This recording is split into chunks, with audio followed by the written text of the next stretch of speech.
Reanudamos la jornada con una conferencia centrada en el valor del asesoramiento jurídico-técnico dentro de procedimientos administrativos especialmente complejos y delicados.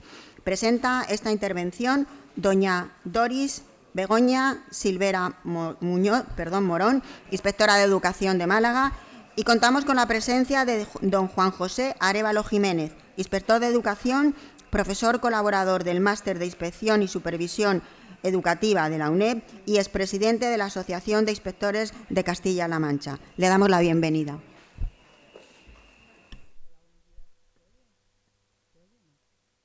Ahora, perdón. Ya se oye, ¿no? Buenos días. Bueno, hoy tenemos el honor de contar con Juan José Arévalo Jiménez, que encarna la unión entre tres facetas o competencias muy importantes en nuestra labor inspectora: docencia, gestión administrativa y profundo conocimiento del derecho. En el ámbito de la inspección y de la gestión administrativa, es inspector de educación en Castilla-La Mancha, ha sido inspector coordinador de zona, jefe de servicio de inspección en la delegación de Toledo y jefe del servicio de personal en esa misma delegación. En el ámbito académico y docente, empezó su carrera como profesor de enseñanza secundaria en las especialidades de Administración de Empresas y Gestión Comercial y Marketing. Ha sido profesor tutor de Derecho Mercantil y Derecho Laboral en la UNED, ponente en el Máster Universitario de Profesorado de la Universidad Autónoma de Madrid y profesor colaborador del Máster de Inspección y Supervisión Educativa de la UNED. En el ámbito jurídico, es licenciado en Derecho por la Universidad Complutense de Madrid y ejerce como asesor jurídico y abogado del sindicato AMPE en Castilla-La Mancha. Por lo que se refiere a la divulgación de conocimiento, es coautor del libro La inspección y supervisión de los centros educativos de la UNED, y os aconsejo que entréis en su blog Aula de Inspección, en el que encontraréis contenidos y reflexiones muy interesantes sobre el sistema educativo y sobre las funciones y atribuciones de la inspección educativa. Su ponencia de hoy se titula El asesoramiento jurídico-técnico en procedimientos administrativos, una lectura del nuevo decreto 68/2026. En ella hablará de la función de asesoramiento de la inspección, intentará contestar a la pregunta ¿es el inspector un asesor jurídico?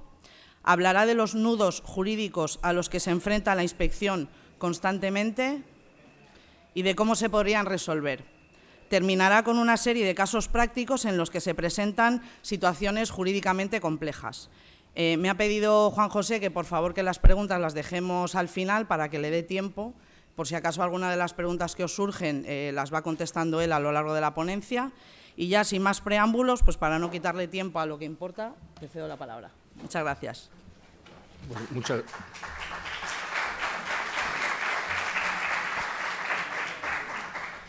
Muchas gracias. En primer lugar, quiero agradecer la invitación de USIE Andalucía para participar en estas jornadas, estos encuentros.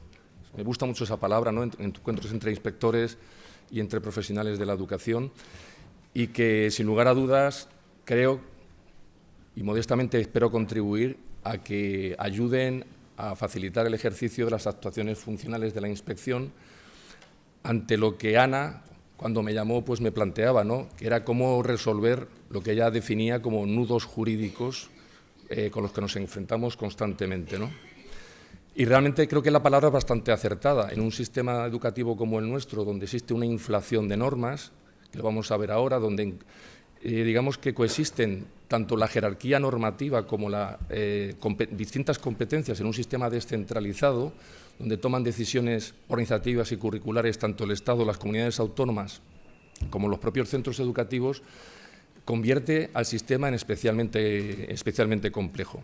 Entonces, modestamente, y así lo digo sinceramente porque quienes me preceden son expertos jurídicos, yo en principio soy una persona que trata de acercarse al mundo del derecho y también al mundo de la inspección, que es un mundo, junto con el de la educación, que me apasiona. Y en ese sentido, pues lo que voy a intentar hacer en esta ponencia es contribuir a resolver o a saber interpretar esas normas que entran en colisión, esos intereses en los que estamos trabajando permanentemente, que a fin de cuentas el trabajo de la inspección es garantizar el ejercicio efectivo de la educación, tanto lo que es la garantía de derechos como la observancia de obligaciones, y eso supone una tensión entre intereses contrapuestos, pero lógicamente esa interpretación de la norma que yo os quiero facilitar no puede disociarse de lo que es el trabajo técnico de la inspección. Nosotros no somos asesores jurídicos en el ejercicio de nuestra profesión, para eso están los servicios jurídicos de la Consejería y para eso el Real Decreto 68-2026 nos habla de, no es normativa básica, ¿de acuerdo? El artículo 31 nos habla de ese apoyo como recurso para nuestro trabajo del asesoramiento jurídico que se nos va a prestar desde las administraciones públicas, ¿no? Desde la Consejería. Yo soy inspector de educación y os voy a dar una visión de alguien que ha estado supervisando el sistema educativo durante ese tiempo y hace aproximadamente 4 años pues, me liberé sindicalmente en el sindicato AMPE, que es un sindicato exclusivamente de docentes, y ejerzo el asesoramiento jurídico para profesionales de la educación, para funcionarios de los cuerpos docentes, incluidos algunos inspectores, y también para el personal laboral, en este caso el profesorado de religión. Entonces, este camino profesional con estas dos orillas, digamos, lo técnico y lo jurídico, que la Consejería me ha reconocido la compatibilidad para poder ejercer la abogacía exclusivamente en la defensa de estos intereses, pues espero que os sirva, espero que sea una ponencia amena en este tránsito hacia lo que será después la comida con un acto de cierre previo. Así que vamos a empezar.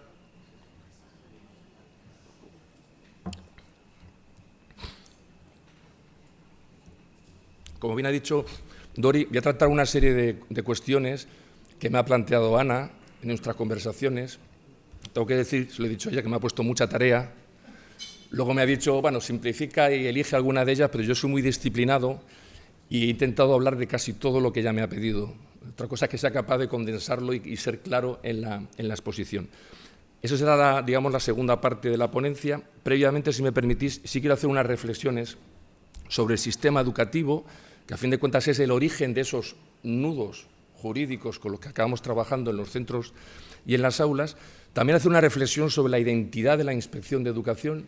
Yo creo que si nos juntáramos varios inspectores a hablar de realmente cuál es nuestro papel, lo que realmente hacemos, cuál es el valor añadido de la inspección, probablemente en el plano teórico coincidiríamos en muchísimas cosas, pero tendríamos diferencias importantes. Cuando alguien se acerca, por ejemplo, a la inspección, alguien quiere prepararse la oposición de inspección, suele decir, a mí es que me gusta el asesoramiento. Otros dicen, a mí es que me gusta la normativa. A otros les gustan los procedimientos y ninguno se equivoca.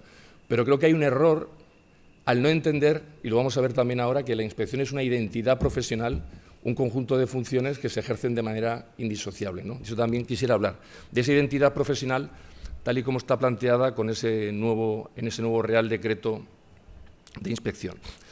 Bueno, pues arrancando, trabajamos en un sistema educativo que lo conforman las administraciones educativas, el Estado y las comunidades autónomas, los profesionales de la educación, los agentes públicos y privados que prestan el servicio y la propia financiación, y así como las medidas y relaciones que sirven para implementarlo. Esto va a traer una paradoja, que la vamos a ver también en una diapositiva posterior, y es la paradoja del supervisor interno.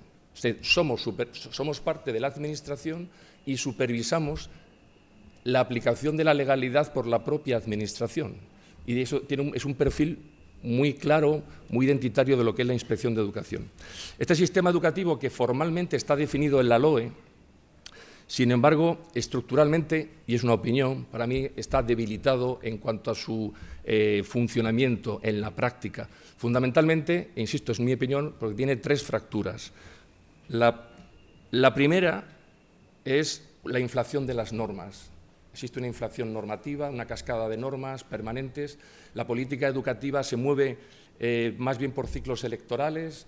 Existe un consenso y es la derogación de la norma, ¿no? Si hay un cambio de poder político, es la derogación de la normativa educativa.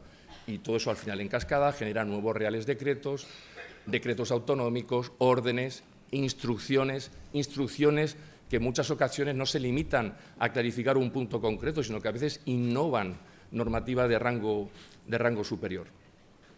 Y esto, sin lugar a dudas, supone esta inflación normativa, inseguridad en quien tiene que aplicarla en los centros educativos, en las direcciones de los centros y el propio profesorado. Esta normativa, además, está plagada de conceptos jurídicos indeterminados, conceptos imprecisos, ambiguos, sin un límite claro, que nos obliga a los inspectores a tener que acabar interpretando la norma. Yo recuerdo a un compañero que me decía, la inspección no está para interpretar la norma. Y yo le decía, pero es que no es posible asesorar en cuanto a la aplicación de la norma si no haces una interpretación de la misma, aunque sea básica de ella, ¿no? Y todo este sistema de normas que tenemos, sin duda hace especialmente complicado el trabajo de los profesionales de la educación. La segunda fractura es que esto provoca una burocracia excesiva, una burocracia que antes era una opinión del profesorado, una reivindicación. Hay mucha burocracia, pero es que ahora la propia Administración ya reconoce que existe burocracia. En Castilla-La Mancha se ha llegado a un pacto, un acuerdo para reducir la burocracia. En otras comunidades autónomas están en esa misma línea. El propio Ministerio está hablando, y va en serio, de aplicar una inteligencia artificial propia con un coste de 140 millones de euros para reducir la burocracia en los procesos de evaluación del profesorado y de calificación. Es decir, el propio órgano que crea las normas entiende que esas normas están generando una burocracia excesiva sobre el profesorado. ¿Qué ocurre con esta burocracia? Que al final, recientemente hay un ensayo de un catedrático de Derecho, Buero Armijo, que habla de que es una burocracia al final donde los profesionales se les obliga o tienden a defenderse, a protegerse con esa burocracia, en el sentido de hacer prevalecer los procedimientos, que está muy bien, frente a lo que sería la eficacia o la calidad en la prestación de los servicios. Teniendo en cuenta que los órganos fiscalizadores de la norma van a trabajar sobre esos procedimientos, los van a supervisar, eso provoca que se le dé, que el procedimiento se convierta en un fin, ¿de acuerdo?, más que en un medio para conseguir un resultado evaluable. La tercera fractura, pues, es la polarización social que sufrimos, evidente, ¿de acuerdo? Aquello que está establecido en la Ley de Régimen Jurídico del Sector Público, y es que las administraciones tienen que funcionar bajo el principio de simplicidad, de colaboración, de cooperación, vemos que existe un permanente conflicto competencial entre administraciones que están obligadas a entenderse para que esta normativa, pues, sea mucho más clarificadora. Esta inflación normativa, digamos, tiene un coste. Y este coste, en mi opinión, no se reparte equitativamente entre quien genera las normas, sino que afecta fundamentalmente a quien tiene que aplicarlas, a las direcciones de los centros y al profesorado. El profesorado, que la propia LOE, en su redacción original, en el preámbulo, señalaba que al final la actividad de los centros docentes recae, en última instancia, sobre ellos, ¿no? De ellos depende la consecución de objetivos concretos del currículo frente a los objetivos generales que establece el decreto de currículo o la implicación de las propias familias. Y ahí es donde juega la inspección un papel fundamental. Tenemos que ser capaces de dar seguridad al profesorado. Para mí es determinante. Y para eso creo que sirven este tipo de encuentros que tenemos, pues, para dialogar sobre estas cuestiones difícilmente interpretables en ocasiones, donde no hay una sola respuesta, El derecho no es una ciencia exacta y donde siempre habrá matices. La Inspección de Educación tiene una intervención unitaria, ¿no? Y ejercemos unas funciones recogidas en el artículo 151 de la LOE que realmente funcionan de manera indisociable. Cuando trabajamos supervisando un determinado ámbito del sistema educativo, teniendo presente que actuamos sobre todos los elementos y aspectos del sistema educativo, necesitamos obtener información con fuentes fiables y válidas para tener un criterio para juzgar si realmente se ajusta o no se ajusta a la normativa a aquello que estamos supervisando. Hablamos de evaluación, hablamos de supervisión. Una vez que contrastamos si ese ámbito o ese aspecto se ajusta suficientemente a la normativa aplicable, daríamos un salto que sería el asesoramiento para cumplir con uno de nuestros fines, que es la mejora de la calidad y de la equidad del sistema educativo. Controlamos el cumplimiento de la legalidad, es un principio, además, que está en la propia Constitución, ahí nace la inspección, ¿no?, en el artículo 27, y finalmente todo esto serviría de poco o de mucho, no lo sé, porque hay otros profesionales que también realizan estas tareas de manera independiente. Tenemos que asesorar a los centros y a los profesionales. Y cuando el inspector asesora, lo hace desde esta perspectiva unitaria del ejercicio de sus funciones.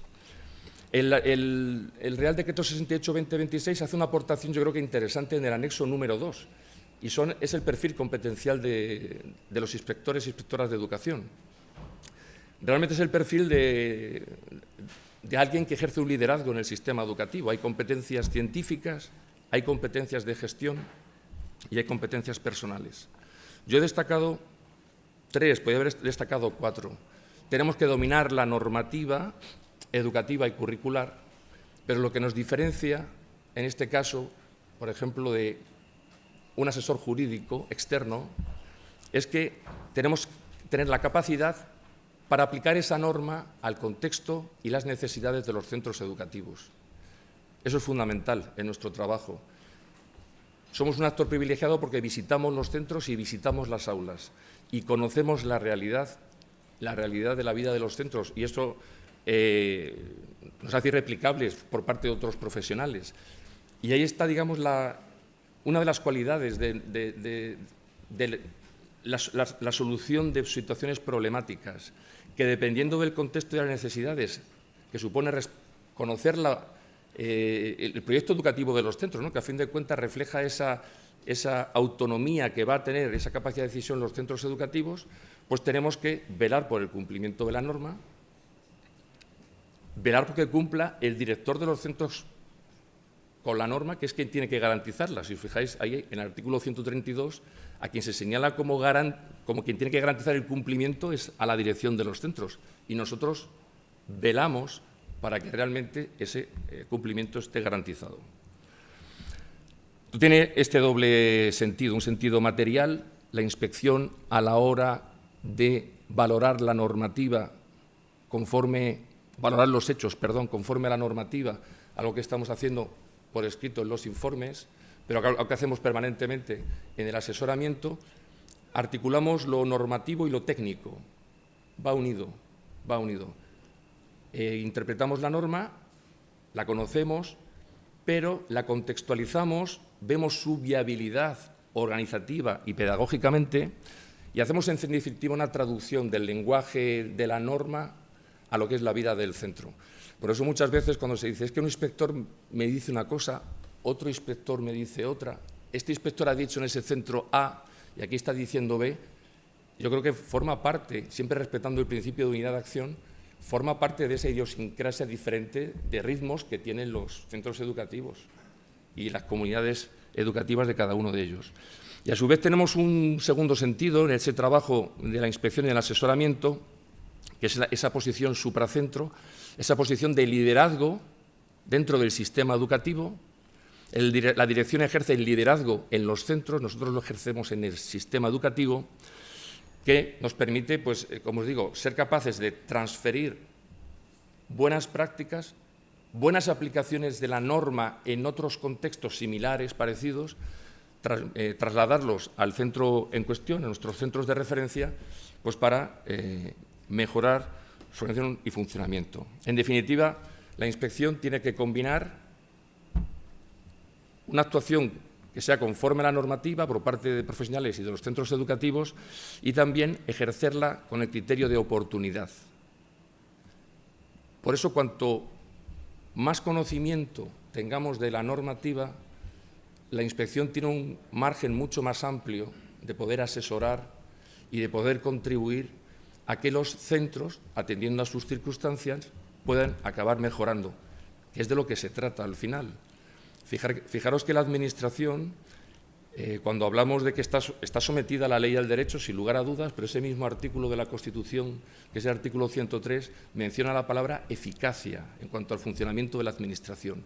Y ahí está nuestro valor añadido, en favorecer la eficacia de los centros educativos para conseguir el objetivo de mejorar la calidad y la equidad.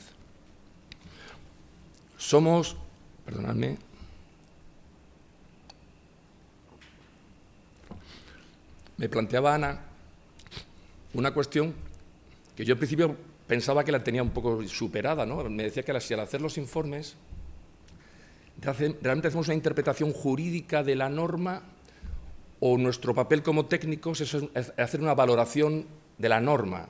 Parece que son cosas que tienen una matriz común, ¿no? Pero tienen sus perfiles. Realmente nosotros, si leemos la normativa y en concreto el Real Decreto 68/2026, no hacemos un asesoramiento jurídico. Para eso, la propia norma lo que establece es ese apoyo que os señalaba anteriormente en ese artículo 31 del Real Decreto 68/2026, que es que como recurso, y esto quiero hablar ahora, como recurso para ejercer nuestras funciones, y yo quiero recalcar mucho el tema de la identidad profesional y la independencia de criterio técnico de la inspección, la Administración proveerá de ese asesoramiento jurídico. ¿Qué nos diferencia del gabinete jurídico, de los servicios jurídicos de la Consejería de nuestro trabajo? Somos un cuerpo docente con una función pública de control. Nuestros compañeros son funcionarios no docentes. Nosotros trabajamos con el principio rector de independencia de criterio técnico. Una reciente, del año 2024, sentencia del Tribunal Supremo 588/2024, reflexionaba en torno a la relación que tienen los servicios jurídicos con la propia Administración, en el sentido de que están sometidos a los principios éticos y código de conducta, al igual que nosotros, ¿de acuerdo? Tienen un principio de jerarquía y, a su vez, pues, tienen que ejercer la defensa, en principio, de la legalidad o de la Administración. Y esta sentencia señalaba que los servicios jurídicos, al final, deben actuar con jerarquía y lealtad institucional en la relación propia que tiene el cliente con un abogado. Es decir, lo que va a hacer los servicios jurídicos va a ser defender a la Administración. Y en nuestro caso, la normativa habla de que servimos al interés común, a los intereses generales. Y hay una gran diferencia, que tenemos que asumir, porque de no asumirlas nos convertimos en un instrumento legitimador de las actuaciones del poder público. Bueno, también se puede asumir ese papel, pero no es el que nos está diciendo la normativa. Nuestros documentos gozan de presunción de veracidad. Muy importante en esa presunción de veracidad destacar como elemento de prueba la constatación de hechos, es decir, la presunción de veracidad de actas e informes gira en torno a esa constatación de hechos directa que ha tenido los inspectores y inspectoras de educación en una entrevista, en una visita al aula o al centro educativo. En resumen, nosotros asesoramos desde el conocimiento técnico normativo de la educación, no desde el punto de vista de la ciencia jurídica, que va a ser, digamos, materia de profesionales jurídicos que nos van a apoyar en nuestra tarea, en nuestro trabajo. Quiero seguir recalcando la cuestión de la independencia técnica. Para mí es fundamental. La sociedad lo que espera de la Inspección de Educación es independencia técnica, es velar por ese interés común.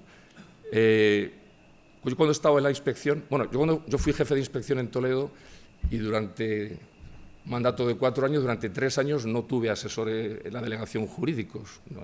Había un problema presupuestario y en principio nosotros nos asesorábamos internamente, ¿no? Pero me suena mucho, no sé si os suena aquí también a vosotros, esa frase de lo dicen los jurídicos. Es decir, nosotros estamos debatiendo cuestiones y alguien sale y dice, lo dicen los jurídicos, y el tema se ha terminado. Y eso no debería ser así.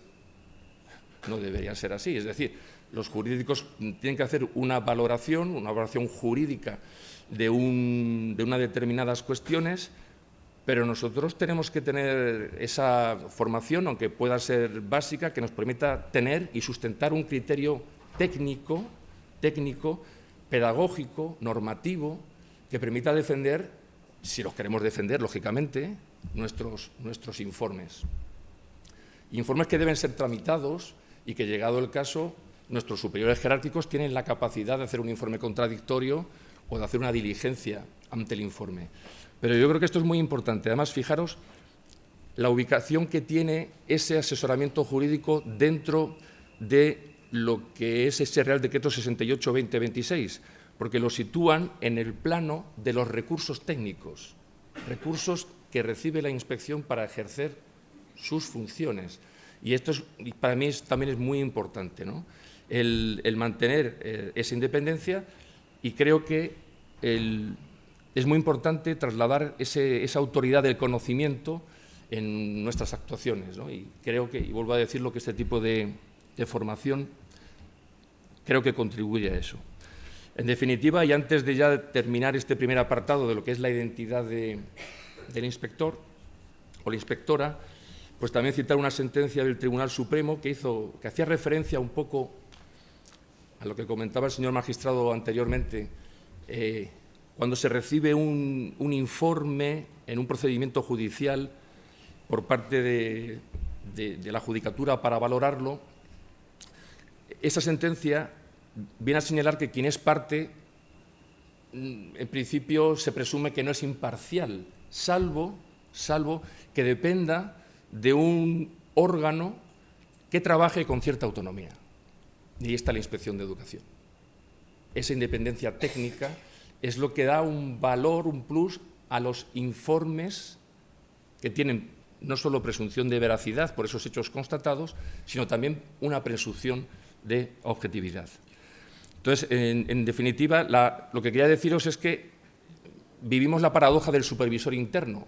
Formamos parte de la Administración, estamos sometidos a los principios éticos y códigos de conducta que establece el Real Decreto Legislativo 5/2015, igual que cualquier funcionario, pero tenemos como cometido supervisar que la Administración, los centros educativos son Administración, la delegación provincial, la consejería. También nuestro papel es supervisar que se está cumpliendo con la legalidad. ¿Se me escucha? Sí. Pues vamos a empezar a entrar en la práctica, ¿de acuerdo? A intentar resolver esos nudos jurídicos, que vamos a ver unos ejemplos prácticos. Yo lo que voy a tratar es de hacer una reflexión de cómo se podría ayudar a resolver esa casuística, aunque trate algunas en concreto, pues daros una especie como de método que seguro que estáis utilizando, pero nos puede servir bien recordarlo. El nudo jurídico, del que hablábamos al principio, sería aquella situación en la vida del centro en que la respuesta concreta no resulta evidente de una lectura literal de la norma, porque concurren distintas circunstancias, lo estáis viendo en las distintas ponencias, hacemos planteamientos, hacemos preguntas, y no vamos a encontrar, ni vais a encontrar en mi ponencia, una respuesta que diga esto es así definitivamente, porque siempre va a haber que ver el caso concreto y qué intereses están en juego. Para nosotros, fundamental, y también así está escrito, tanto en el artículo 1 de la LOE como en este Real Decreto 68-2026, es tener muy presente el interés superior del menor, que es un principio rector de la Administración pública. Estos nudos jurídicos ante los que nos enfrentamos, digamos que tienen 4 fuentes, por decirlo así. En principio, esa concurrencia de derechos en tensión. Lo hemos estado viendo anteriormente, ¿no?, en el ejercicio de la patria potestad, el derecho fundamental a la educación, que estaba planteando la compañera, que decía que ya estaba residiendo el alumno en una determinada localidad y a su vez la escolarización es obligatoria. Eso sería uno de los aspectos de estos nudos. El otro es la concurrencia de competencias. Las competencias son irrenunciables, lo dice el artículo 8 de la Ley 40/2015. Eso supone que las tiene que ejercer quien las tiene atribuidas, las tienen los profesores, las tienen los directores, las tienen los órganos colegiados, las tenemos nosotros. Funcionamos en un sistema de descentralización administrativa y de desconcentración de órganos administrativos. Y esas competencias suelen confluir ante un mismo caso y también necesitamos saber, en un momento determinado, saber qué prevalece o cuál es el ámbito, cuándo se están invadiendo competencias de unos o de otros y cuándo tenemos que respetar decisiones de unos u otros, dependiendo si son acordes con lo que la norma establece.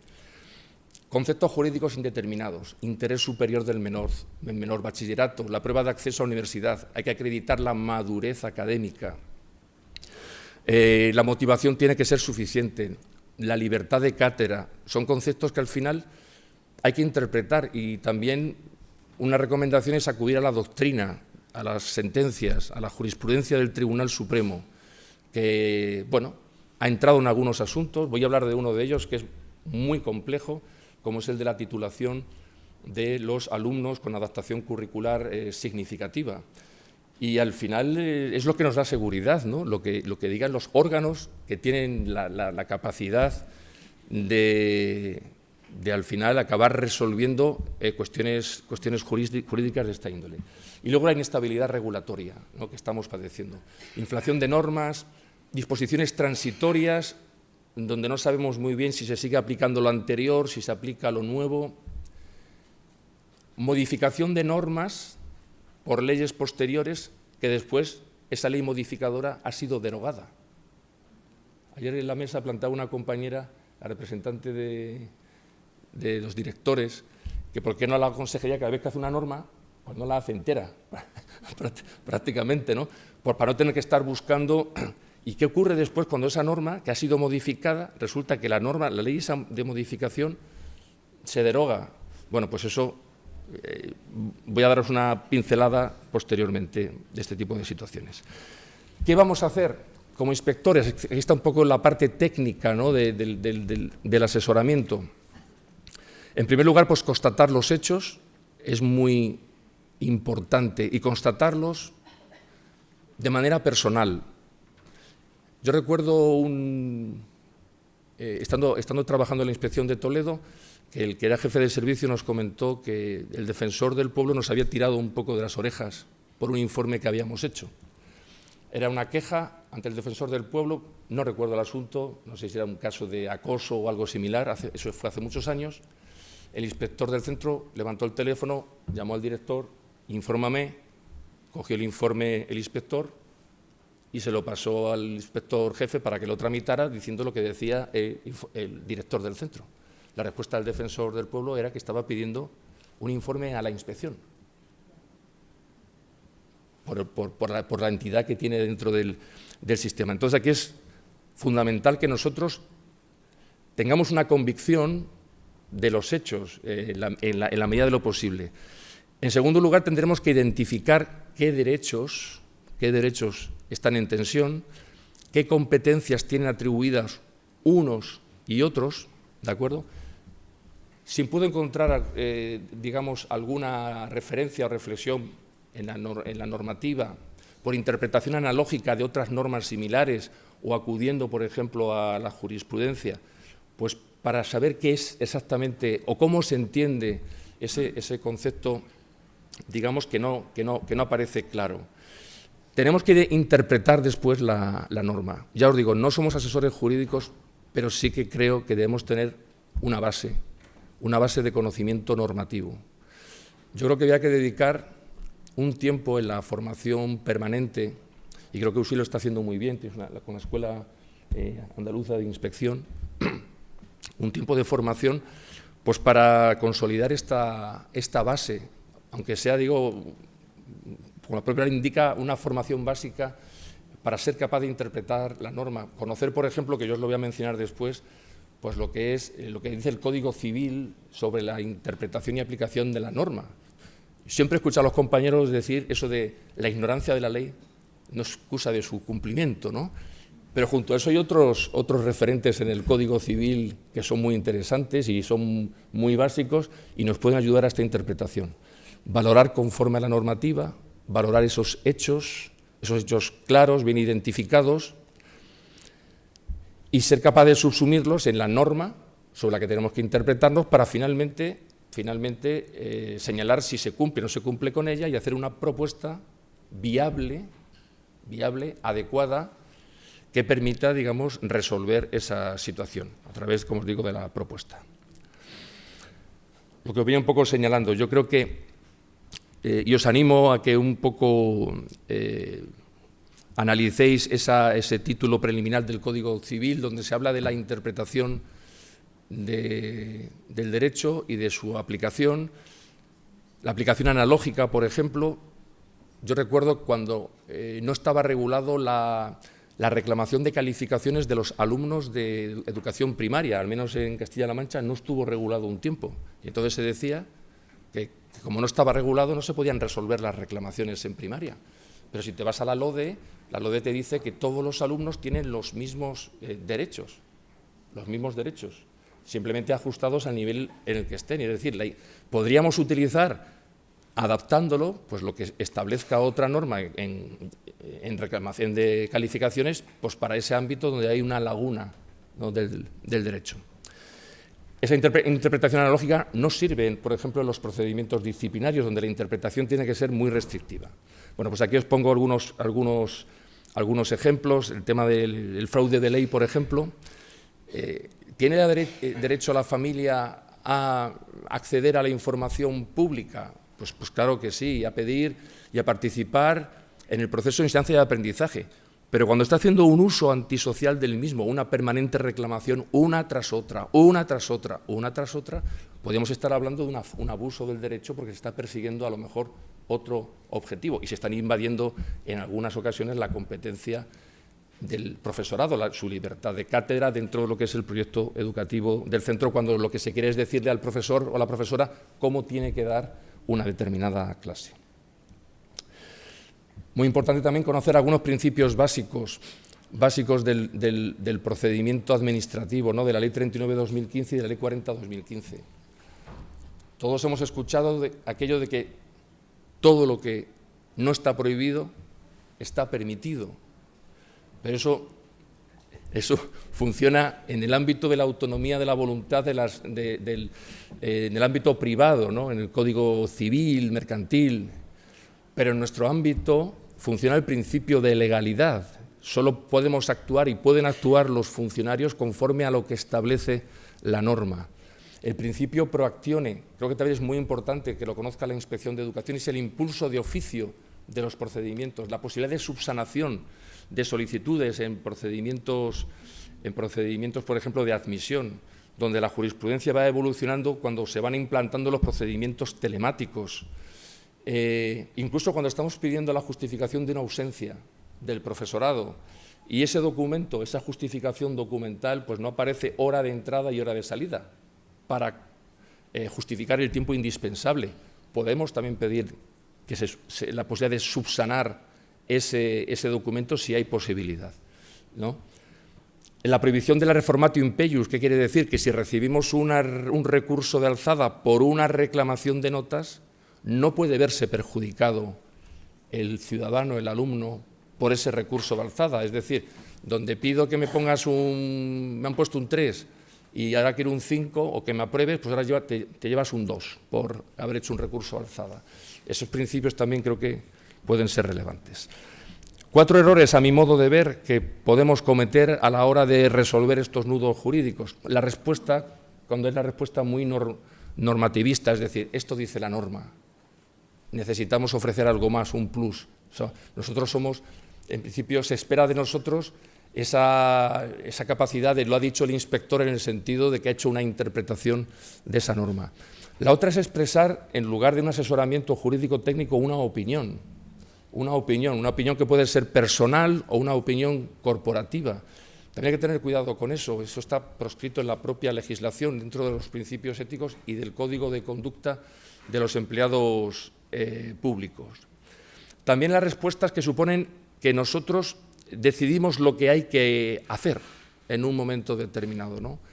Ahí creo que también hay veces una confusión entre la figura del director y del inspector, que, bueno, muchos inspectores son directores y hay que tener también claro cuál es el ámbito competencial de uno y el ámbito competencial del otro. Y por último, la inercia de lo que se llama la costumbre en nuestro ámbito, y siempre se ha hecho así. No sé si lo habéis escuchado alguna vez, ¿sí? Siempre se ha hecho así, ¿no?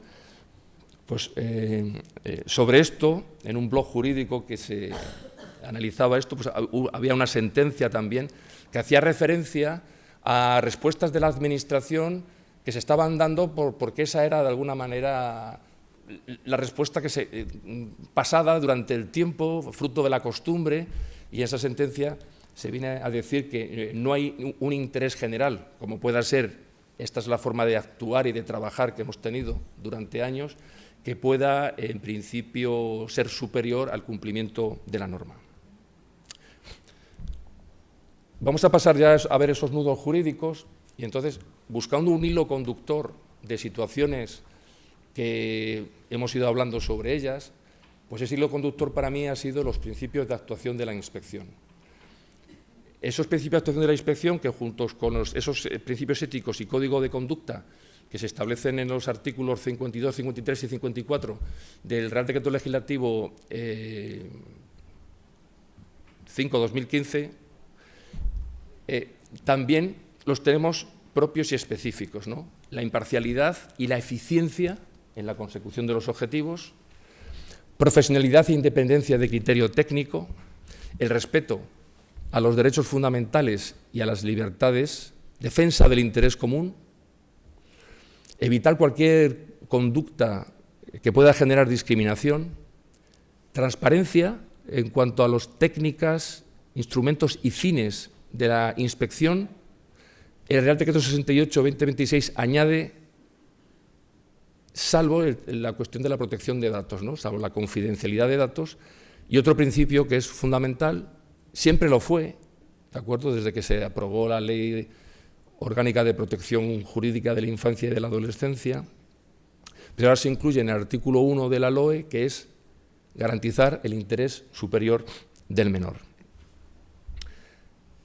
Y entramos un poco en estas casuísticas que me habéis ido planteando y van a estar vinculadas a derechos fundamentales, en este caso el derecho fundamental a la educación del alumnado con necesidades educativas especiales, que además tiene una especial protección por su situación de discapacidad, el derecho de defensa del profesorado, otro derecho fundamental, valorando desde la doble perspectiva de la revocación del nombramiento de un director o de la apertura de un expediente disciplinario, una cuestión relacionada con la libertad de enseñanza, que es la libertad de cátedra recogida en la LODE y en el propio artículo 21 de la Constitución, la libertad de opinión del profesorado, que entra en tensión con la neutralidad ideológica que debe tener el profesorado funcionario de los centros públicos.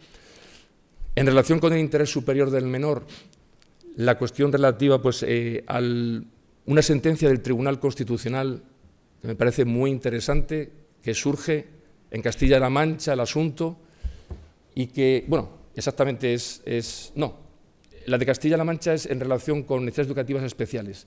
Esta otra sentencia es de la Comunidad Valenciana, surge en la Comunidad Valenciana, y es el caso de un alumno de educación infantil con un problema de salud mental, donde la familia no aporta información al centro educativo y finalmente la dirección del centro, apoyado por la inspección en la Comunidad Valenciana, decide comunicar a la familia que en tanto no traigan esa información, el niño que está agrediendo a otros menores y al profesorado, pues no puede incorporarse al aula, ¿no? Es una situación realmente tensa en cuanto a la valoración de los derechos y fue una situación que pasó por los juzgados, por el Tribunal Superior de Justicia de la Comunidad Valenciana y finalmente en el Tribunal Constitucional. También el hecho de las salidas del centro educativo, de las autorizaciones, yo creo que eso lo haré mucho más de pasada porque ha sido tratado anteriormente, y también se me comentó la cuestión referida a la obligación o no de la comunicación de delitos, noticias de delitos que pueda tener la Inspección de Educación a la autoridad competente. Y sobre el principio de transparencia, también algo que me parece muy interesante es el acceso que puede tener el profesorado en la fase de trámite de actuaciones previas a la denuncia que se haya interpuesto contra él o a los propios informes de la inspección. Bueno, en este caso, el primero, donde está en juego el derecho fundamental a la educación de un alumno con necesidades educativas especiales, pues concurren pues, dos principios de la educación básica, fundamentalmente, pero la educación en general, que es la educación inclusiva, la no discriminación, frente a la consecución de los objetivos y las competencias de la etapa para titular. Aquí hay distintos órganos que concurren a la hora de tomar decisiones. La decisión es colegiada por parte del equipo docente, es la decisión que tiene que tomar. El claustro es el que aprueba las programaciones didácticas. Las adaptaciones curriculares, a fin de cuentas, son una concreción de esas programaciones en la medida en que se pueden acercar a la programación. Tenemos conceptos jurídicos indeterminados. A fin de cuentas, una adaptación curricular es un ajuste razonable que se está haciendo en favor del alumnado con discapacidad. La cuestión referida a la discriminación, habiendo alcanzado los objetivos de su adaptación curricular, no es una discriminación que el alumno no titule cuando el artículo 28 actual de la LOE, modificado por la LOMLOE, dice que los referentes de la evaluación del alumnado son los referentes de su adaptación curricular y que no se les puede impedir, por ese motivo, la promoción o titulación. O la norma se está refiriendo a que lo que no puede ser discriminatorio es la existencia de una adaptación curricular significativa que no se esté adaptando para alcanzar el máximo desarrollo personal de este alumno. Fijaros qué tema. Este tema se lo he preguntado a la inteligencia artificial y podéis estar tranquilos que todavía nos vamos a mantener como inspectores de educación mucho tiempo, porque se lo pregunté, me contestó, se lo volví a repreguntar y me dijo, sinceramente, no tengo la respuesta. Sí. Perplexity, no sé si lo conocéis, que interpreta muy bien la norma, yo lo suelo utilizar a menudo, y yo también que ando muy preocupado con esto, preocupado y ocupado, ¿no?, con la inteligencia artificial y además el impacto que puede tener en la inspección. La verdad es que en cuanto a la búsqueda de fuentes e información jurídica cada día va avanzando más, pero por suerte todavía no interpreta bien la norma y le puedes meter en algún nudo jurídico que no lo sabe resolver. La inestabilidad regulatoria. Aquí este cambio que se ha producido entre la regulación de la LOE modificada por la LOMCE y la regulación donde el alumno con discapacidad en su origen tenía que pasar esa prueba final de etapa para conseguir el título, que después se fue modificando, y donde la LOMCE establecía que el alumnado que no titulara recibiría una certificación acreditando competencias, y sin embargo, con la LOMLOE se dice que independientemente de que se titule o no se titule, todos los alumnos van a recibir una certificación acreditando competencias, lo cual abre la posibilidad de que, siendo el título único, puedan existir distintas acreditación de competencias alcanzadas, ¿no? Bueno, esa dificultad de interpretación de la norma también la tienen los propios tribunales cuando tienen que hacerlo en el ámbito jurídico. El Tribunal Superior de Justicia de Castilla-La Mancha reconoce que la LOMLOE ha introducido aún más confusión en este tema de lo que había antes, según ellos, ¿no? Entonces, técnicamente, ¿qué tendría que hacer la inspección ante este tema? El papel fundamental de la inspección aquí es supervisar esas adaptaciones curriculares significativas para que cumplan con el objetivo del derecho a la educación establecido en el artículo 27 de la Constitución y en la propia LOE, de que el alumno alcance el máximo desarrollo de su personalidad. ¿Qué nos estamos encontrando? Alumnos con adaptaciones curriculares que no están siendo actualizadas en muchas ocasiones. Y tiene una adaptación curricular muy significativa de cursos muy tempranos, si están en secundaria, de la etapa de primaria, pero habría que supervisar realmente si se ha actualizado las mismas. Bueno, todo lo que estáis viendo aquí, constatar, es un poco el método que antes os explicaba, constatar los hechos, identificar las fuentes que entran en conflicto, interpretar la normativa. ¿Qué normativa habría que interpretar aquí?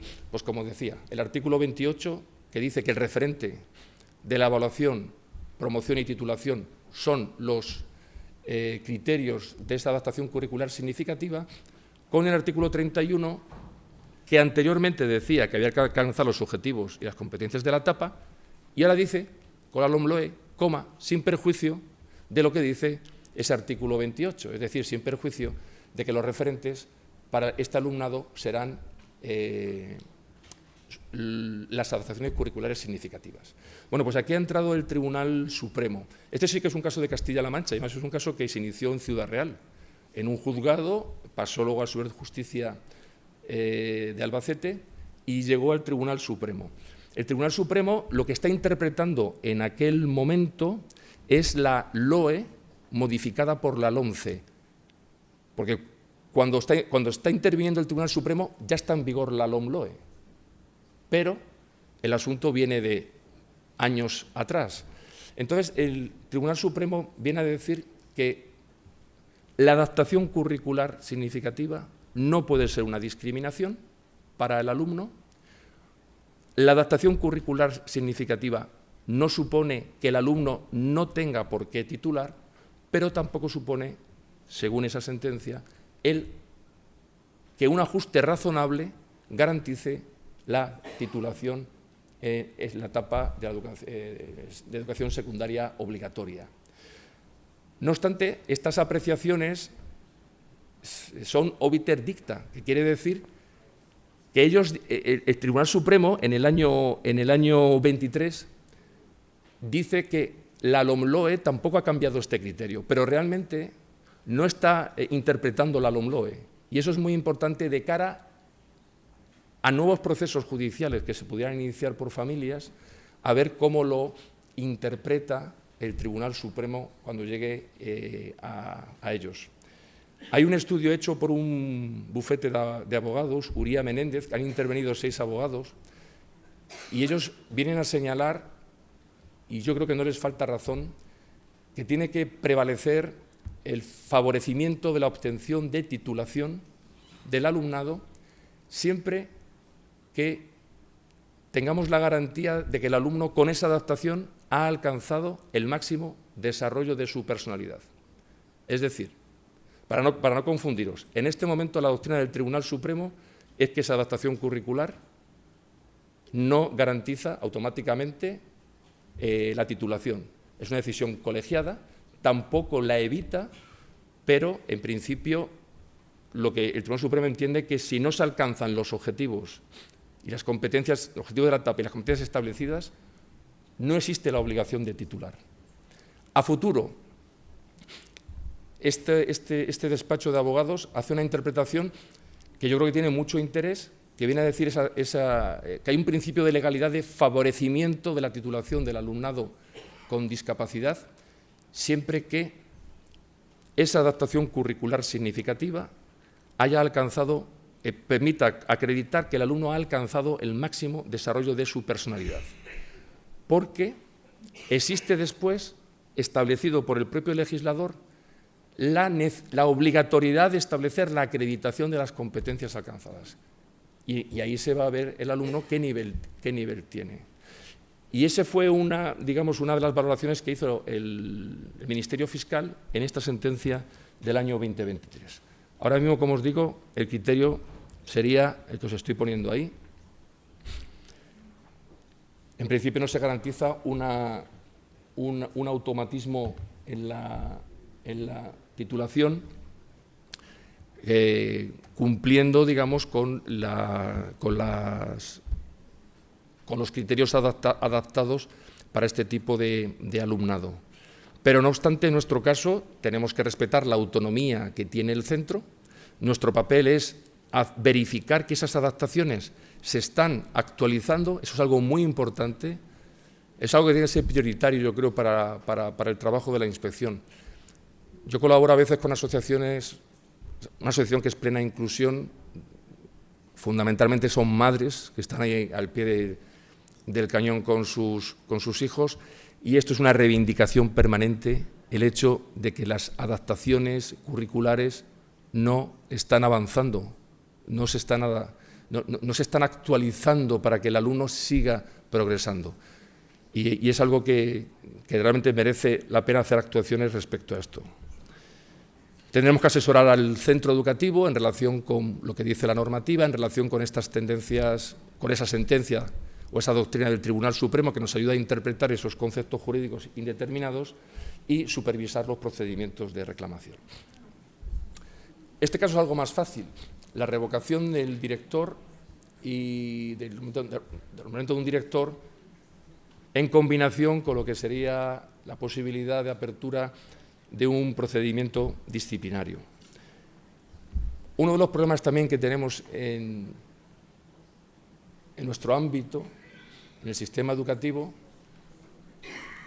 que podría resolver muchas de estas cuestiones, es que la Administración acabara clarificando, mediante el establecimiento de un procedimiento, qué pasos hay que dar, en este caso, en la revocación del nombramiento de un director. Aquí tampoco no tenéis un procedimiento definido, ¿no?, en la revocación.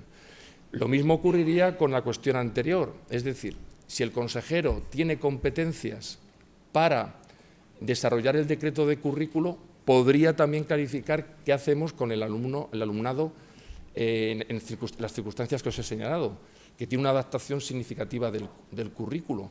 Porque algo que ocurre también en la normativa educativa es que hay un real decreto, el decreto lo replica, la orden de evaluación replica lo que dice el decreto en esas definiciones ambiguas, que se podría ayudar mucho clarificando en cada paso que damos esa interpretación de la norma. Bueno, la revocación del nombramiento del director es la remoción de su puesto de trabajo.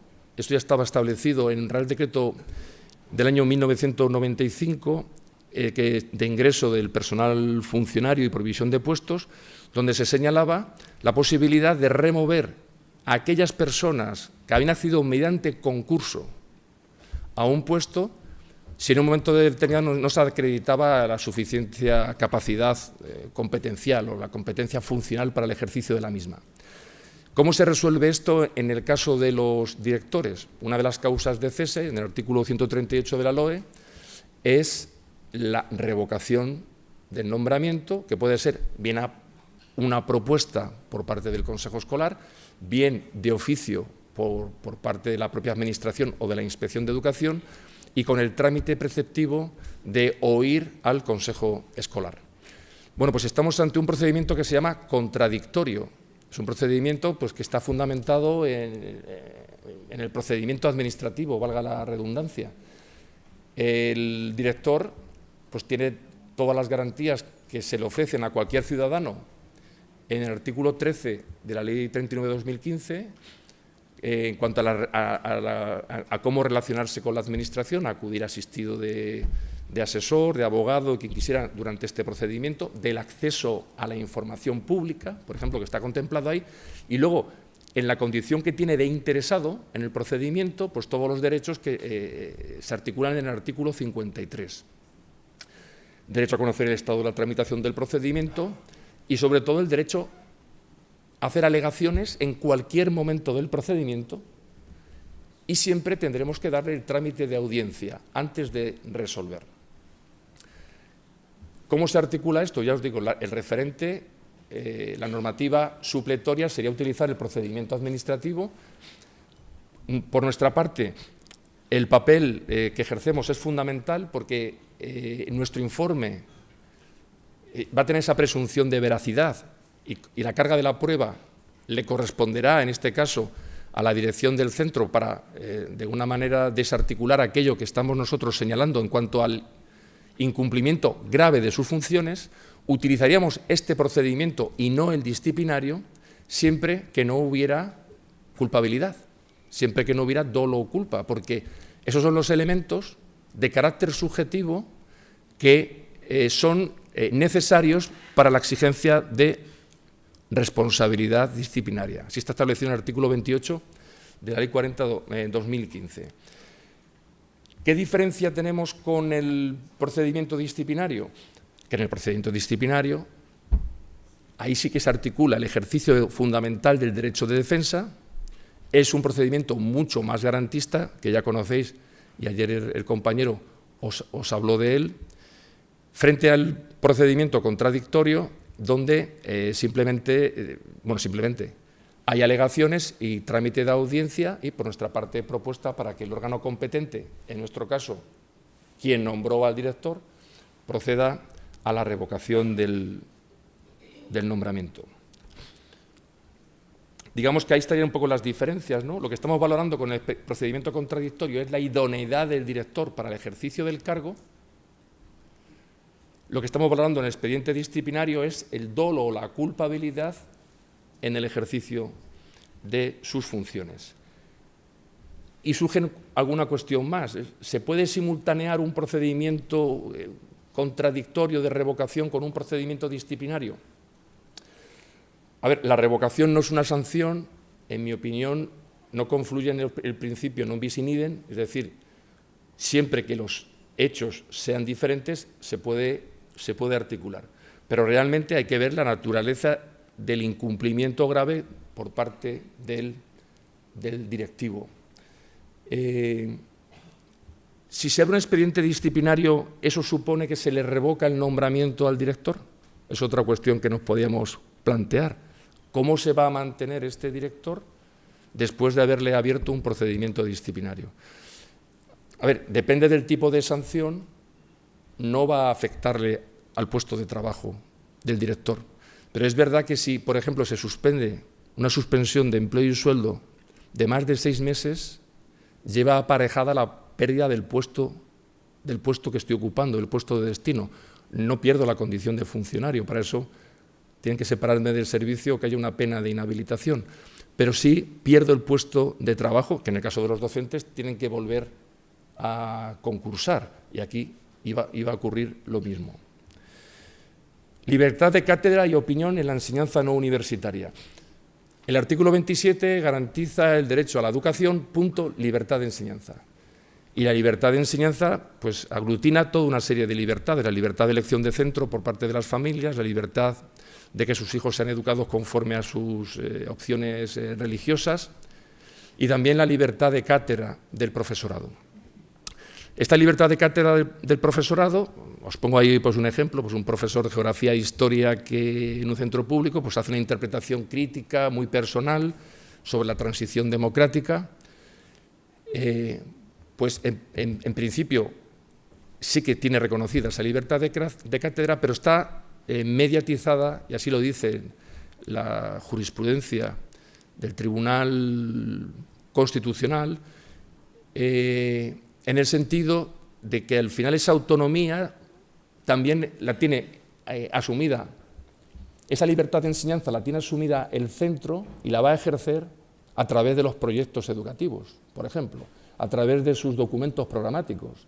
Y ese es el marco en el que el profesor tiene que ejercer su libertad de cátedra. Una libertad de cátedra que va a irse ampliando, atendiendo a la madurez del alumnado al que doy clase. Es decir, la libertad de cátedra es más restringida si estoy impartiendo clase en educación primaria que si estoy impartiendo clase en ciclos formativos de grado superior o de bachillerato, porque la capacidad de crítica de mi alumnado también es muy superior. También tendríamos la cuestión de la libertad de opinión y toda esta cuestión a veces que se trata del adoctrinamiento. Yo tampoco he encontrado ninguna sentencia donde exista una condena a un profesor por el tema del adoctrinamiento. Lo que sí es verdad es que también es bueno conocer los límites en los que debe moverse el profesorado cuando está expresando opiniones en el aula, cuando está no solo transmitiendo contenidos, sino también valores. Y aquí es muy importante la sentencia del Tribunal Supremo de mayo de 2009, que fue la que resolvió el tema de la asignatura de Educación para la Ciudadanía, que lo deja muy claro. Es decir, el profesorado pues tiene que favorecer e impulsar de manera proactiva todos aquellos valores que están contemplados en la Constitución española como derechos fundamentales. Incluso si os fijáis en el artículo 1 de la LOE, habla del sistema educativo asentado en los principios y valores constitucionales. Y lo que sí le dice también esa sentencia al profesorado, que en el resto de cuestiones donde se reconoce un pluralismo ideológico y político y social, el profesorado debe abstenerse de tomar partido entre una posición u otra. lo que debe es decirle a los alumnos que esto es lo que piensa la sociedad. Una parte de la sociedad piensa esto sobre esta cuestión, esto, porque además ahora el debate en redes sociales y televisiones es permanente y eso se traslada a las aulas, pero ahí sí que hay que tener un especial cuidado en esa diferenciación. En nuestro caso, el trabajo técnico, ¿cuál sería? En el caso de la libertad de cátedra referida a la impartición de contenidos, supervisar las programaciones didácticas, valorar que el profesor se está ajustando a esta decisión del claustro, que es quien aprueba finalmente la programación didáctica, y tiene la posibilidad, y así está establecido en el Reglamento Orgánico de Centros a nivel estatal, de si quiere incorporar modificaciones en esa programación didáctica, que pueda plantearlas en el departamento didáctico, se aprueba por el departamento didáctico, se valora pues un cambio en un momento determinado de una cierta ubicación de contenidos o lo que fuere, y a partir de ahí el tema estaría resuelto porque la programación didáctica es un documento vivo. En el caso de adoctrinamiento o pluralismo, pues es lo que os acabo de comentar. Y por último, siempre tendríamos ese papel un poco de mediación y reconducción de las situaciones en los centros. Yo la función de mediación de la inspección, la verdad es que es una función que creo que es muy importante en la vida de los centros, pero que el inspector creo que tiene dificultades legales para ejercer la mediación entre funcionarios porque están sometidos al principio de legalidad. Y entonces yo creo que es más un asesoramiento que una mediación. Sí que la mediación creo que funciona, y funciona muy bien, cuando entran otros sectores de la comunidad educativa, como pueden ser las familias y puede ser el profesorado.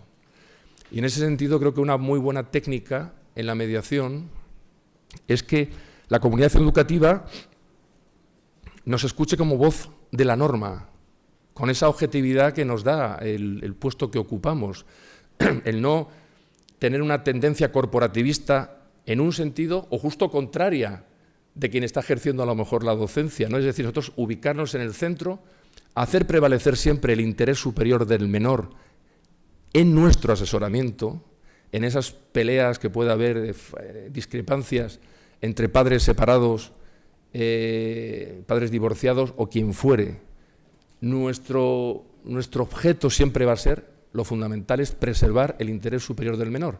Y eso le va a gustar a la familia y eso lo va a entender el profesorado y los equipos directivos. Cuarto caso, salud mental e interés superior del menor. Este es el caso que os comentaba, que ha llegado hasta el Constitucional. Y me parece muy interesante porque cada día tenemos, desgraciadamente, más problemas de salud mental en los centros que están afectando al alumnado e incluso al propio profesorado. Y en este caso, la decisión que se adoptó por parte de la dirección de un centro fue que, a la vista de que el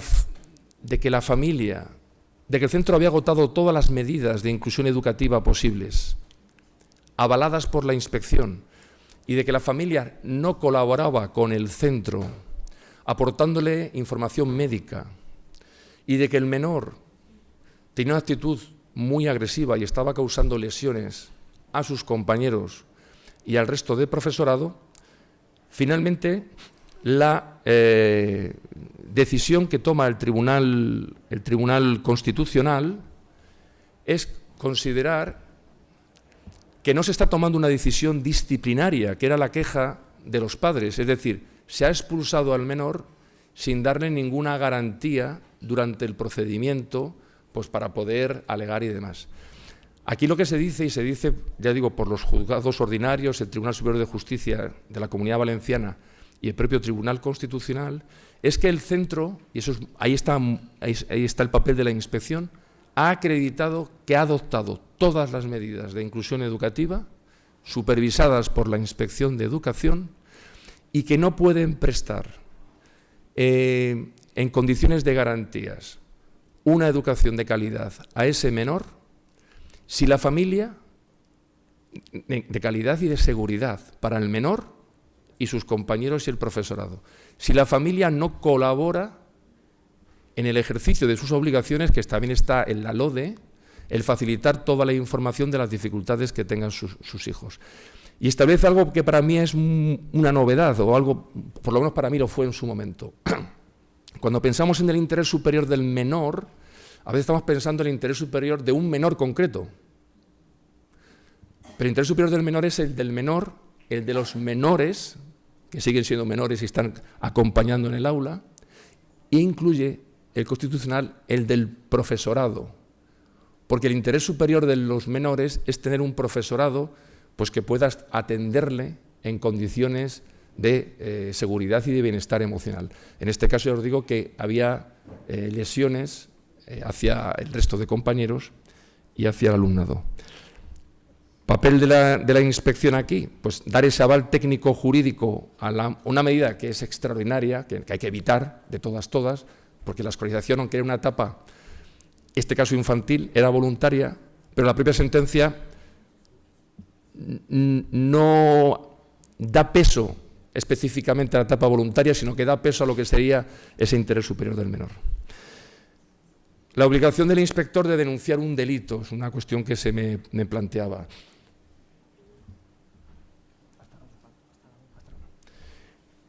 Bueno, pues aquí tenemos que diferenciar lo que serían delitos públicos de delitos privados o delitos semipúblicos.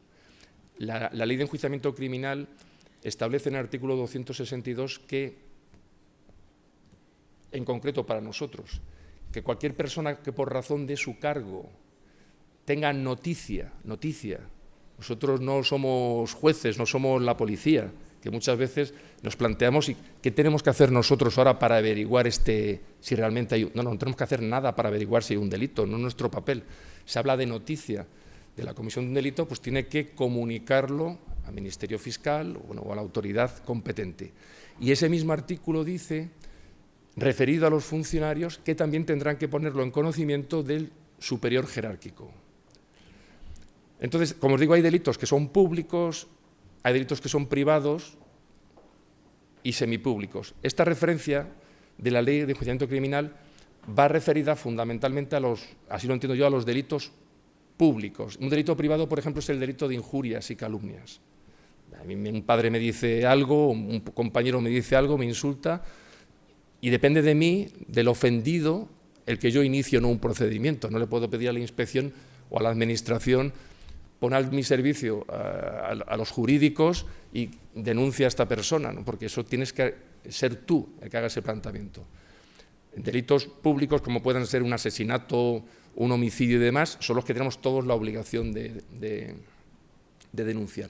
Y luego los semipúblicos, como son los que atentan contra la libertad sexual, sí que exigen querella del afectado, pero después se continúan de oficio por parte de Fiscalía.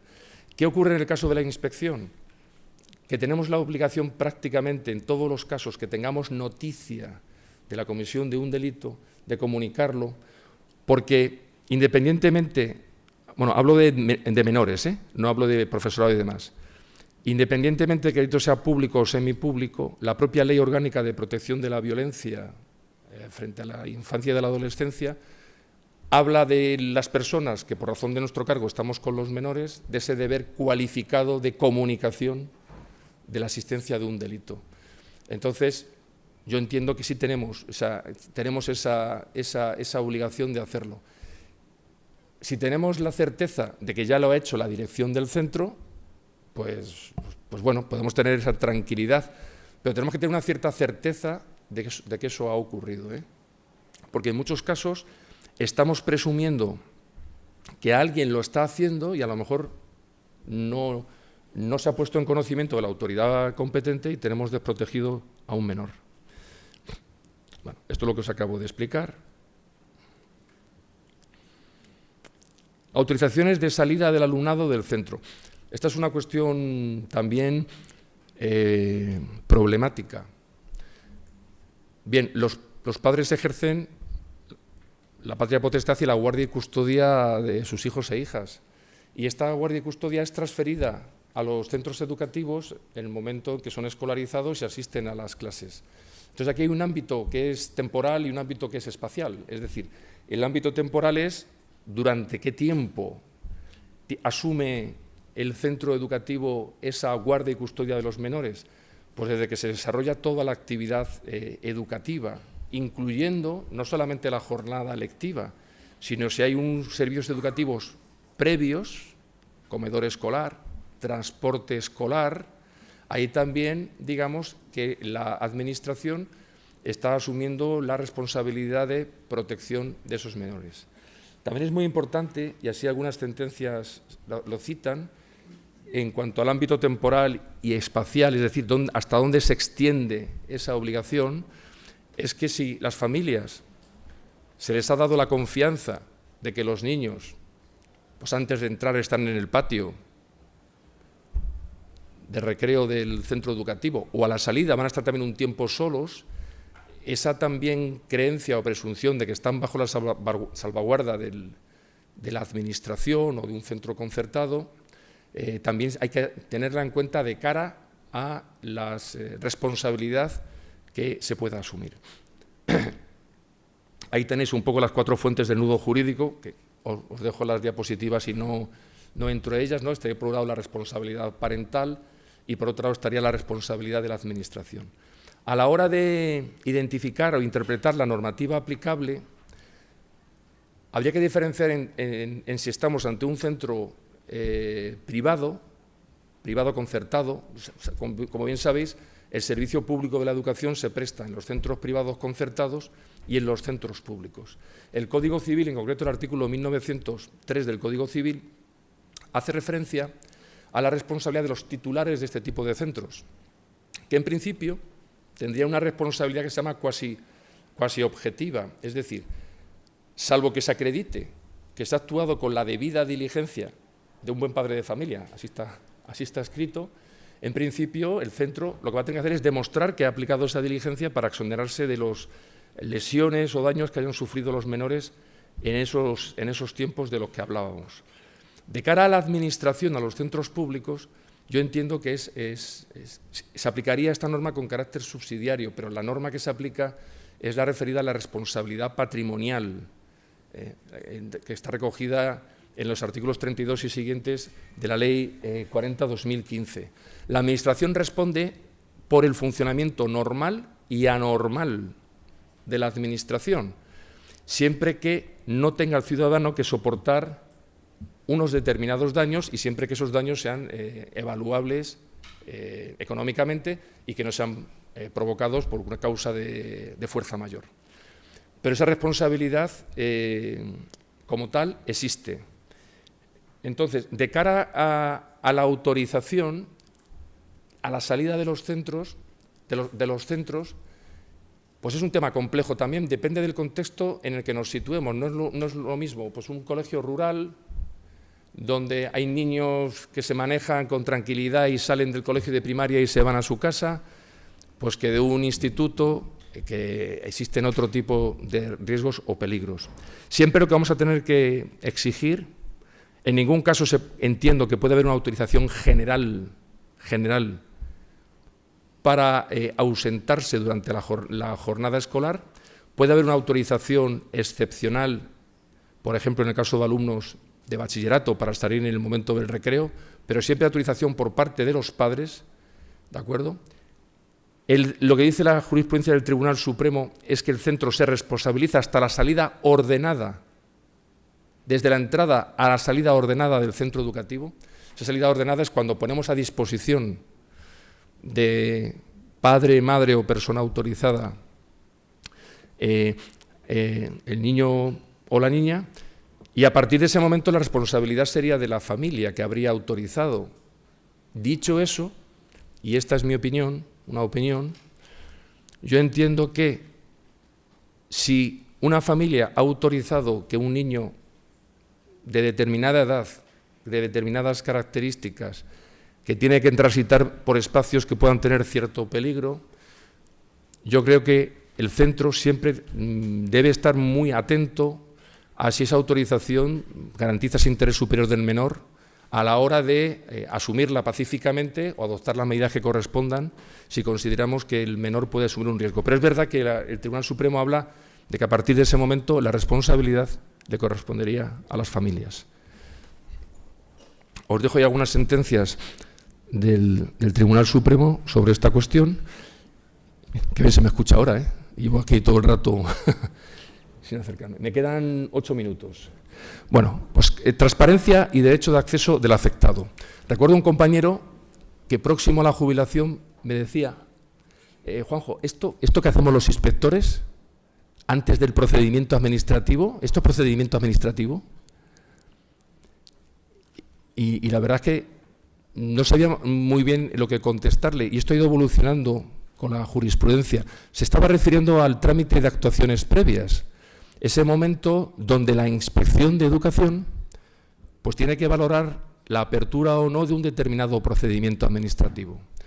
Pues aquí ha habido una evolución de la jurisprudencia en el sentido de considerar que esa fase previa sigue siendo procedimiento administrativo y que el afectado, el investigado, en el caso de ese trámite de actuaciones previas, que es el trámite de información reservada, pues tiene los derechos del interesado. Si ponemos esto en relación con ese principio de transparencia que tiene que ejercer la Inspección de Educación en cuanto a sus instrumentos, fines y técnicas, aquí surgen, claro, y a su vez velar por la confidencialidad de datos, pues surgen 2 o 3 preguntas que podemos intentar resolver. La primera es si el profesorado tiene derecho a acceso, por ejemplo, a las denuncias que tuviera por parte de las familias.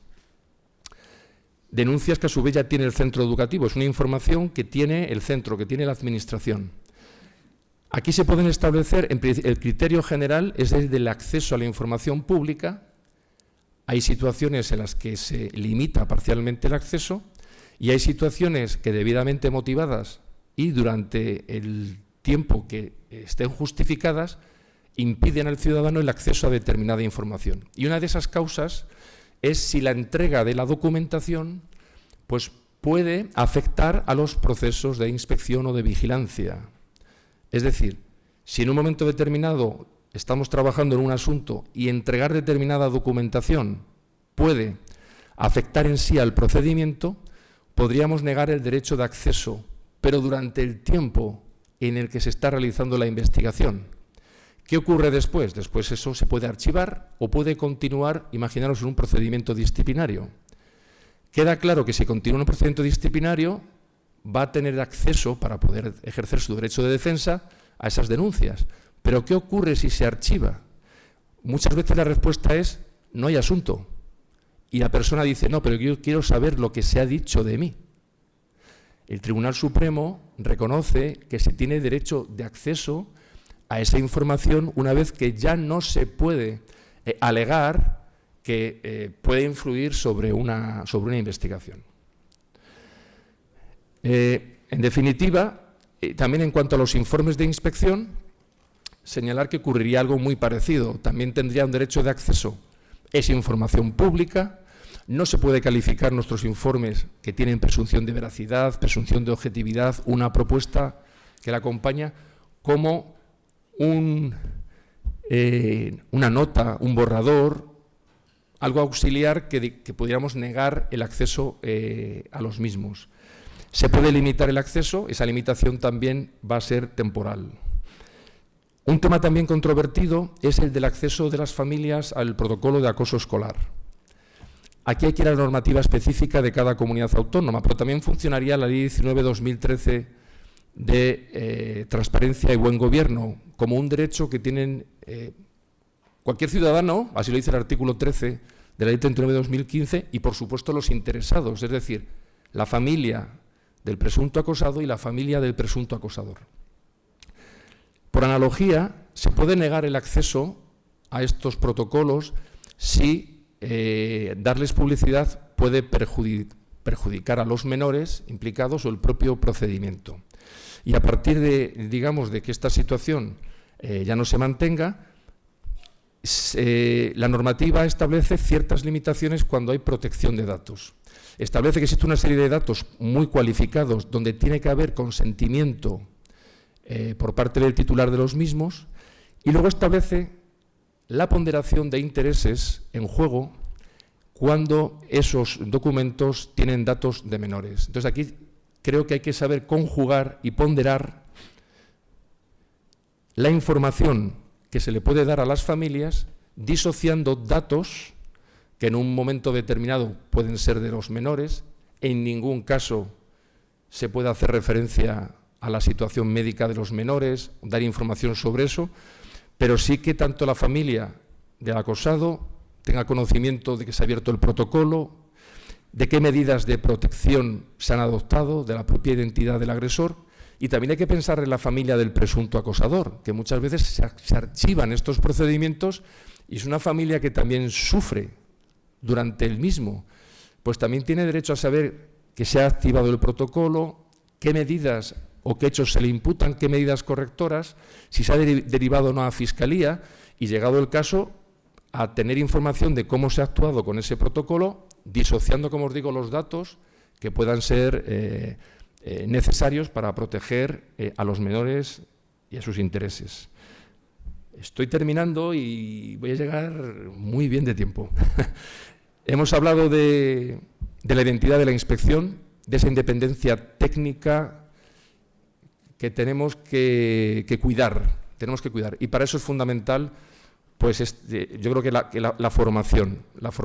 Y en este sentido, estoy convencido de lo que han dicho los compañeros que me anteceden, ha servido, y espero que también que esta charla os haya servido un poco para eso. Os he dado unas fórmulas y un método pues para tratar de silvanar estos nudos, que si tiras mucho de un lado no los vas a poder resolver, sino que se va a tensar todavía mucho más. Y en definitiva, la inspección pues reúne en una sola voz cualificada lo que el sistema reparte entre muchos, y en este caso hace irreplicable, digamos, el papel de la inspección en el sistema educativo. Y con esto me despido. Muchas gracias.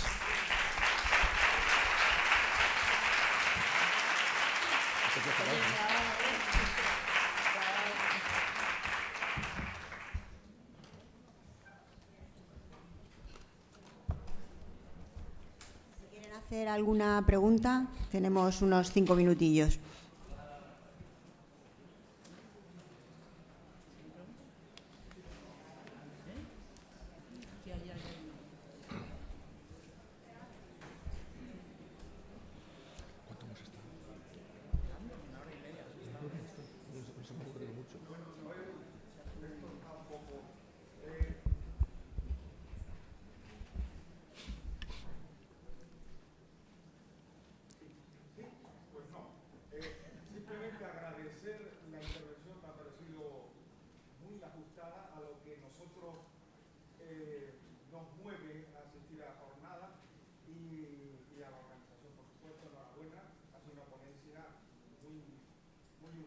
Pues muchas gracias. Yo quería simplemente aportar una, digamos, experiencia en torno a la famosa edad con la cual los centros permiten.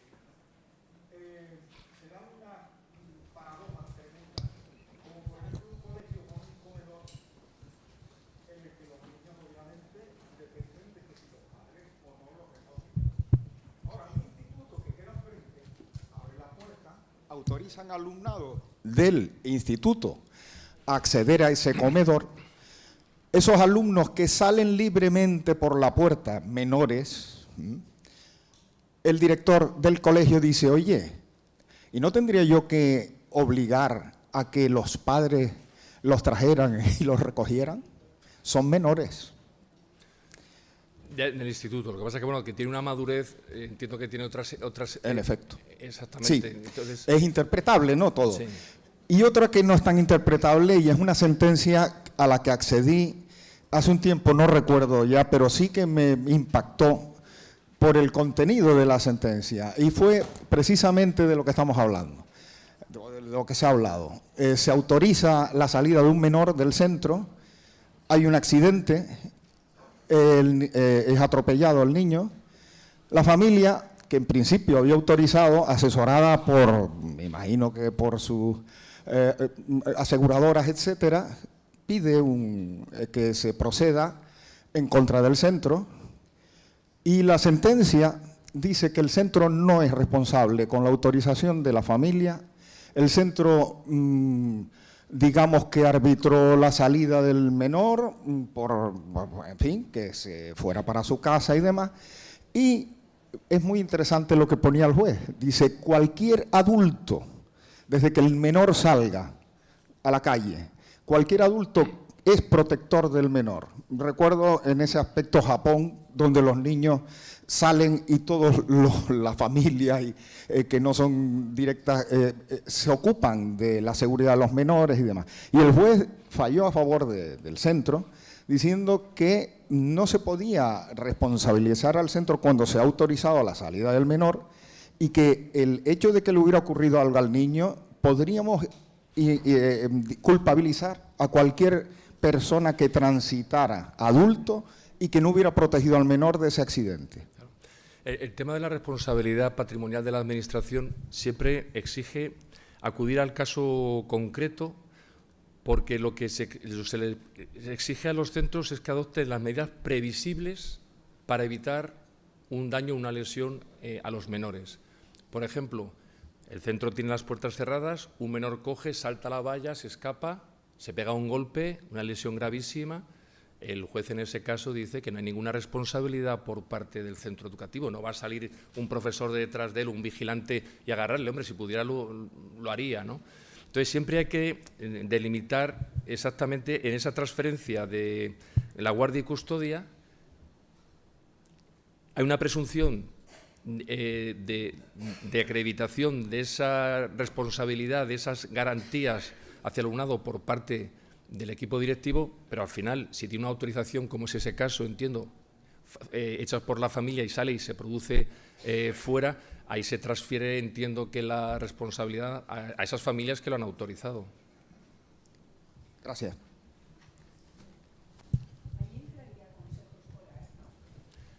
El consejo. Claro, eso es una cuestión muy importante. Hay que regular, vamos, sí, regularlo a través de un consejo escolar, claro, porque si no, estamos dejando un menor en la calle, con claro, independencia. Claro, es muy importante. Tenemos un montón de cuestiones que no están resueltas en la normativa de rango superior, pero la ley orgánica está habilitando a los centros educativos para que sus órganos colegiados dicten normas.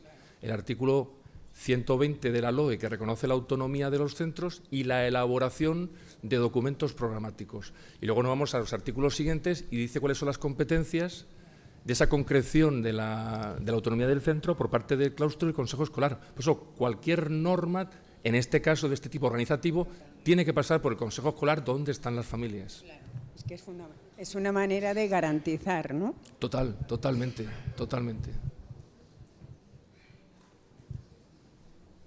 Hola, buenas.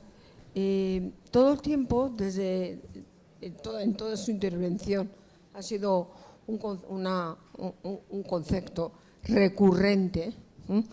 Se habla del asesoramiento a los equipos directivos, a la institución, en definitiva a la escuela en su totalidad, desde los equipos directivos hasta los propios alumnos.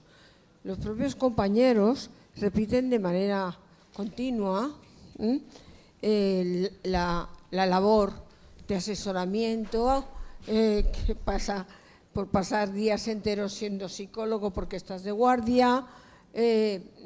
Bueno, y a mí me sigue sorprendiendo, después de tantísimos años de ejercicio en distintas fases, en que realmente una de las funciones básicas de la inspección no está cubierta por ningún tipo de formación que la garantice. Digamos, el proceso de selección habla de prácticas que tienen que ver con la aplicación de la norma, habla de conocimiento de la norma, habla de conocimiento de todo el sistema educativo, pero una parte importantísima de la tarea del inspector es simplemente asesorar sobre cuestiones que nunca están bien determinadas por la norma, porque si estuvieran bien determinadas por la norma, nos habíamos quitado el 50% del problema. Entonces, todos los compañeros que están aquí tienen que asesorar de algo para lo cual están utilizando el sentido común. Creo que no es ni siquiera una competencia. Como tal, no está reconocido el sentido común. La praxis, buenas prácticas en distintos estamentos, comparativas entre lo que has visto en un sitio o en otro, pero nunca se reafirma una y otra vez la necesidad de una formación que vaya más allá de lo específicamente normativo. Yo no dudo que el 100% de las personas que están aquí tienen una competencia sobre el conocimiento de la norma y su aplicación extraordinaria, pero no estamos hablando de eso. Usted, cuando ha hablado de la palabra asesorar, muchos aquí hemos sido directores, pues están distintos cargos de la administración. Estamos hablando de otra cosa que precisamente es la que está generando más del 50% del trabajo que desempeñan todos los compañeros que están aquí. Me gustaría que diera un poco su opinión, fíjese, pero no ya como inspector, sino desde el elemento que ahora mismo está fuera de la inspección. Pero mi opinión sobre ese asesoramiento que dices que ocupa el 50% del tiempo, ¿a qué te estás refiriendo exactamente? Del tiempo. Del tiempo de trabajo. Sí, pero exactamente, ¿en qué se está ocupando ese 50% del tiempo? Detalles que nos han pasado a todos. Te llama un director a las 4 de la tarde, he tenido un profesor que tacatá, triquití, tracatá, me ha pasado esto, Las incidencias. Es que le hemos llamado toda la vida Sí. las incidentales, que desde luego, como lingüista, no hay nada menos real que llamarle incidentales. Sí, bueno, en Castilla-La Mancha… Eso es la norma. Exactamente. En Castilla-La Mancha, que por aquí están compañeros que ocuparon el puesto de inspector general y los dos inspectores centrales, se eliminó la palabra actuación incidental porque se consideraba como que formaba parte de las tareas habituales. Y perdón que le diga, es que incidencia tiene mucho que ver con accidente. Esto es todo menos un accidente. Sí. Pues digo que forma parte, o sea, la vida de los centros, con la complejidad que han tenido, cada día tienen en este momento, hacen que yo lo que veo desde fuera, y la pregunta te la voy a contestar desde fuera. Claro. Desde fuera yo ahora mismo, como digo, donde estoy trabajando, recibimos todos los días un montón de llamadas que yo muchas veces digo, aquí se hace un trabajo casi de inspección de educación, porque son cuestiones del día a día donde el profesorado, ¿por qué está llamando tanto el profesorado? ¿Por qué tiene tanta necesidad de buscar un asesoramiento o de contar un problema? Y es por la inseguridad con la que se está trabajando en muchas ocasiones. A nosotros nos llamo al inspector y no me coge el teléfono y necesito una respuesta sobre esto. Entonces, yo es lo que estoy viendo desde fuera, que hay que avanzar. Esto que voy a decir, yo sé que esto no es realizable, pero quizás una de las mayores, apuestas por la mejora de la calidad y la mejora de la tranquilidad de todos sería el poder diseñar un sistema que dé una mayor seguridad para que con una simple interpretación de lo que yo tengo que hacer, cuáles son las responsabilidades que tenemos cada uno de nosotros, porque al final el inspector, en la práctica, ahí te doy la razón, creo que estas bases en ese sentido, está haciendo tareas que podrían hacerlas también otros profesionales del sistema, pero acaban recurriendo a la inspección, el profesorado de los equipos directivos, porque para ellos la inspección es la autoridad. Yo a veces le digo, la inspección te va a asesorar, pero la decisión no la va a tomar el inspector o la inspectora. Y el profesorado no entiende eso. El profesorado entiende que es la inspección la fuente fiable para resolver los problemas que tienen. Y entonces esta es la sobrecarga que os está llegando. Pero hay una cosa que discrepo, es que es la inspección en su función de asesoramiento la que tiene que contestar. El problema es se está dando una formación y se está un tiempo necesario al inspector para poder hacer eso que es esa tarea. O sea, es que yo no, lo que creo que no creo que haya nadie aquí dispuesto a renunciar a la tarea de asesoramiento. Lo que no tengo claro es que en todo el proceso del trabajo tengas formación ni inicial ni continua sobre el asesoramiento. Jurídico sí, pero de otro orden es más complicado. La enseñanza la educación es un proceso mucho más orgánico que lo jurídico. Y el director te llama a las 3:30 de la tarde por algo no jurídico, ¿eh? Perdón, pero creo que tenemos que cortar ya porque nos estamos pasando ya de tiempo, ¿vale? Entonces, bueno, Juan José, muchas gracias por todo.